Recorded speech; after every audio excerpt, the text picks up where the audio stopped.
The second distribution that we're going to talk about this week is the exponential distribution. Now this one's going to look more like a curve. When we talk about a curve, it really does look curved, where the uniform distribution looked like a straight line. But again, the same idea.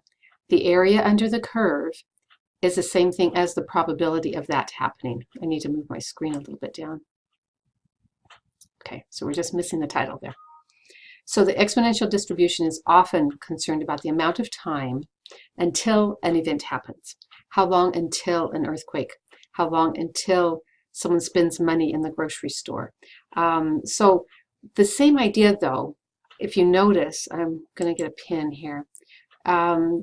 This scale here, right?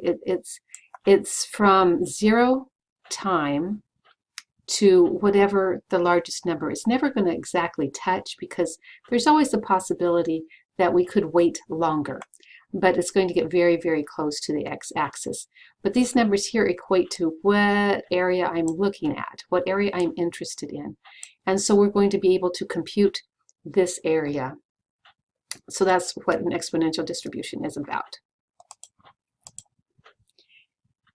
The notation is written there, right here, x, and then the exponential, this is the exponential distribution of m.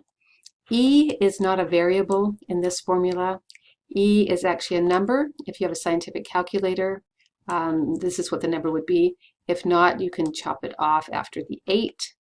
It's a good approximation to use for E. And this is a negative exponent.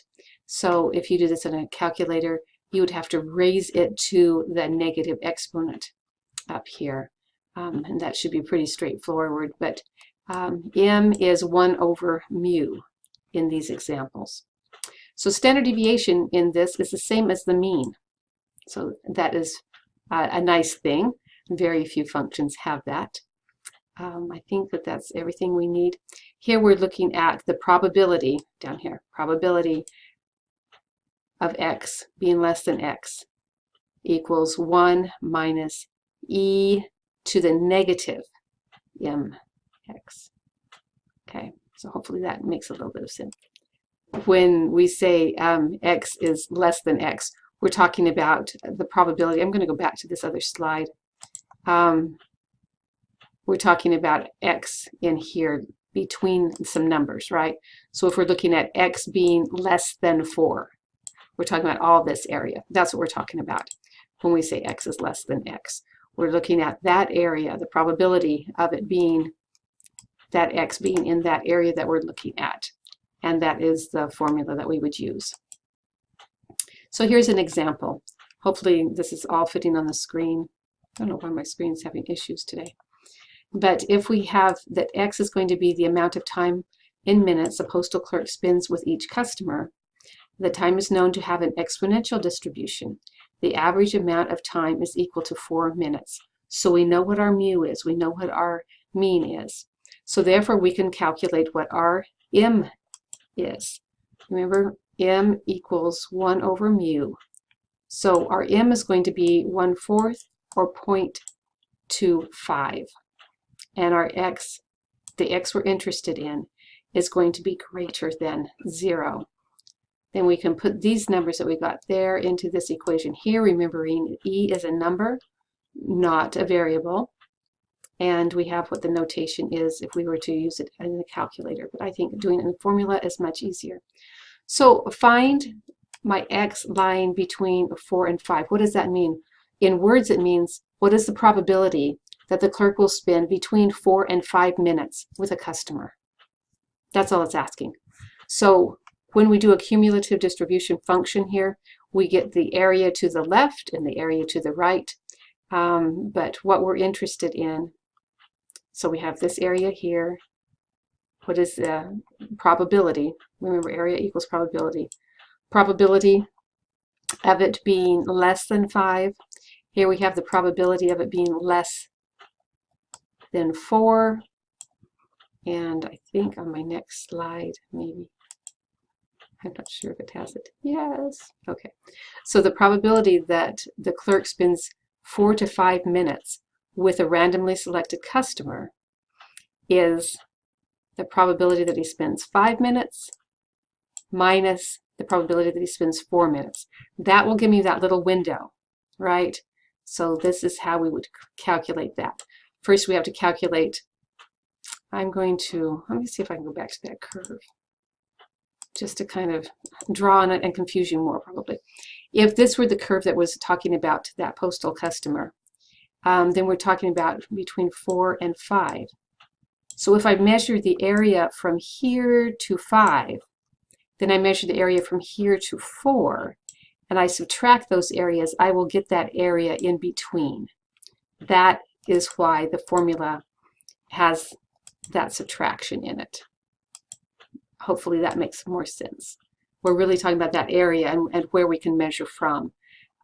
So using these two formulas right there to get that between 4 and 5. Here's an example of the amount of time spouses shop for anniversary cards.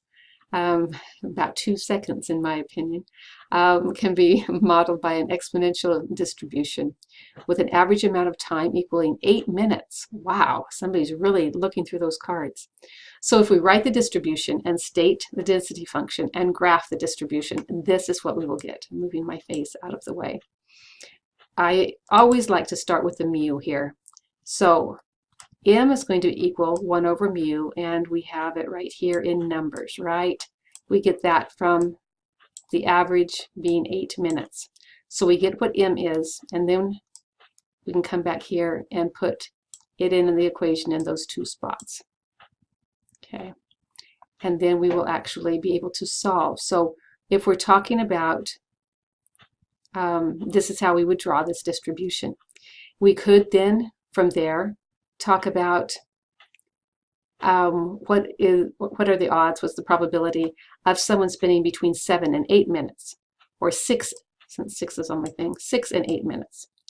So what we would calculate is the probability of spending 8 minutes, the probability of spending 6 minutes, and subtract those two together to get that amount of time spent.